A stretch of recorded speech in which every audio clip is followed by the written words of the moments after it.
ഇന്ന് ഞാൻ വാട്സാപ്പ് അവതരിപ്പിച്ച പുതിയൊരു ഫീച്ചറിനെ കുറിച്ച് പറയാനാണ് വന്നിട്ടുള്ളത്. കുറെ ആളുകൾക്കൊക്കെ ഉള്ള ഒരു സങ്കടം എന്താണെന്ന് വെച്ച് കഴിഞ്ഞിട്ടുണ്ടെങ്കിൽ വാട്സാപ്പ് ഒരു സമയം ഒരു ഫോണിൽ മാത്രമേ ഉപയോഗിക്കാൻ പറ്റൂ എന്നുള്ളതായിരുന്നു. നമുക്കല്ലാതെ വാട്സാപ്പ് വെബൊക്കെ സിസ്റ്റത്തിലൊക്കെ കണക്ട് ചെയ്ത് യൂസ് ചെയ്യാനായിട്ട് പറ്റും, അതല്ലാതെ മറ്റൊരു ഫോണിലായിട്ട് നമുക്ക് ഉപയോഗിക്കാൻ പറ്റുമായിരുന്നില്ല. അപ്പോൾ ഇതുകൊണ്ട് തന്നെ കുറേ ആളുകൾക്കൊക്കെ ബുദ്ധിമുട്ടുണ്ടായിരുന്നു. അത് രണ്ട് ഫോണുള്ള ആളുകൾക്കൊക്കെ ഒരു ഫോണിൽ ലോഗിൻ ചെയ്യുമ്പോൾ അടുത്ത ഫോണിൽ ലോഗ് ഔട്ട് ആവുക, അങ്ങനത്തെ കുറേ പ്രശ്നങ്ങളുണ്ട്.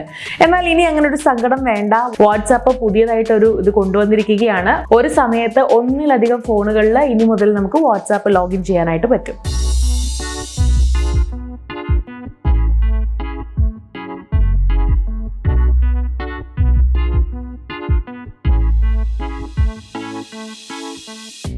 ആൻഡ്രോയിഡിനും iOSനും അടുത്തിടെ ലഭിച്ചതിൽ വെച്ച് ഏറ്റവും മികച്ച ഫീച്ചറാണ് ഇപ്പോൾ വാട്സാപ്പ് ലഭ്യമാക്കിയിരിക്കുന്നത് എന്ന് തന്നെ പറയാനായിട്ട് പറ്റും.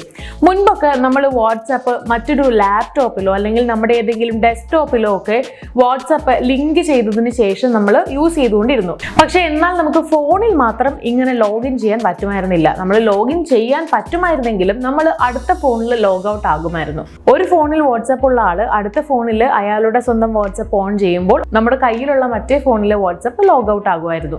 എന്നാൽ ഇനി തൊട്ട് അങ്ങനെ ഒരു കാര്യമേ ഉണ്ടാവുകയില്ല. നമ്മളുടെ ഫോണിൽ ലോഗിൻ ചെയ്ത വാട്സാപ്പ് ലോഗ് ഔട്ട് ആക്കാതെ തന്നെ അടുത്ത മറ്റൊരു ഫോണിലും നമുക്ക് ഇതുപോലെ വാട്സാപ്പ് ലോഗിൻ ചെയ്യാനായിട്ട് പറ്റും. വെബ് ബ്രൗസർ, ടാബ്ലറ്റ്, അതുപോലെ ഡെസ്ക്ടോപ്പ് തുടങ്ങിയവയിൽ നമ്മൾ വാട്സാപ്പ് ലിങ്ക് ചെയ്ത് യൂസ് ചെയ്യുന്നത് പോലെ തന്നെ ആയിരിക്കും നമുക്ക് നമ്മുടെ അടുത്ത സ്മാർട്ട് ഫോണിലും വാട്സാപ്പ് ലിങ്ക് ചെയ്ത് ഉപയോഗിക്കാനായിട്ട് പറ്റുന്നത്. അതിനായിട്ട് നമ്മൾ ചെയ്യേണ്ടത് കുറച്ച് കാര്യങ്ങൾ മാത്രമായിരിക്കും. നമ്മൾ സാധാരണ നമ്മുടെ വാട്സാപ്പിൽ പോയിട്ട് ലിങ്ക്ഡ് ഡിവൈസ് എന്ന് പറയുന്ന ഒരു ഓപ്ഷനിൽ നിന്നാണ് ഈ ഒരു QR സ്കാൻ ചെയ്യാനുള്ള സ്കാനർ എടുക്കുന്നത്.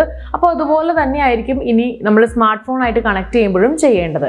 QR കോഡ് ലിങ്ക് ചെയ്യുന്നതിന് പകരമായിട്ട് നമുക്ക് ലിങ്ക് ചെയ്യാൻ വേണ്ടിയിട്ട് ഒരു 1 ടൈം കോഡും ഈ ഒരു വാട്സാപ്പ് ലിങ്ക് ചെയ്യുമ്പോൾ ലഭിക്കുന്നതാണ്. മറ്റൊരു ഫോണിൽ നമ്മുടെ വാട്സാപ്പ് അക്കൗണ്ട് ലിങ്ക് ചെയ്യുന്നത് എങ്ങനെയാണെന്ന് നോക്കാം. അതിനായിട്ട് ആദ്യം തന്നെ നമ്മൾ നമ്മുടെ വാട്സാപ്പ് ഓപ്പൺ ചെയ്യുക. ഓപ്പൺ ചെയ്ത് കഴിയുമ്പോൾ മുകളിലായിട്ട് നമുക്ക് വെർട്ടിക്കലായിട്ട് 3 ഡോട്ട്സ് കാണാനായിട്ട് പറ്റും. അതിൽ ക്ലിക്ക് ചെയ്യുമ്പോൾ ലിങ്ക്ഡ് ഡിവൈസ് എന്ന് പറയുന്ന ഒരു ഓപ്ഷൻ ഉണ്ടാവും. അത് ക്ലിക്ക് ചെയ്ത് കഴിഞ്ഞിട്ടുണ്ടെങ്കിൽ ലിങ്ക് ഡിവൈസ് എന്ന് പറയുന്ന ഓപ്ഷൻ നമ്മൾ സെലക്ട് ചെയ്യുക. എന്നിട്ട് നിങ്ങളുടെ പ്രൈമറി ഫോൺ എടുത്ത് അത് അൺലോക്ക് ചെയ്യുക.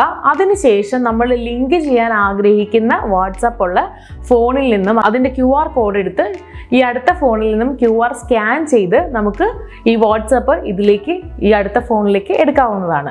ലിങ്ക് ചെയ്തിരിക്കുന്ന ഓരോ ഫോണും വാട്സാപ്പിലേക്ക് ഫ്രീ ആയിട്ട് കണക്ട് ചെയ്തിരിക്കുന്നുവെന്നോ അതുപോലെ തന്നെ നമ്മുടെ കോൾസ്, മീഡിയ കോൾസ്, നമ്മുടെ വോയിസ് കോൾസ്, നമ്മുടെ വീഡിയോ കോൾസ് എല്ലാം എൻഡ് ടു എൻഡ് എൻക്രിപ്റ്റ് വഴി സേഫ് ആക്കി വെച്ചിരിക്കുന്നുവെന്നും വാട്സാപ്പ് വ്യക്തമാക്കുന്നുണ്ട്.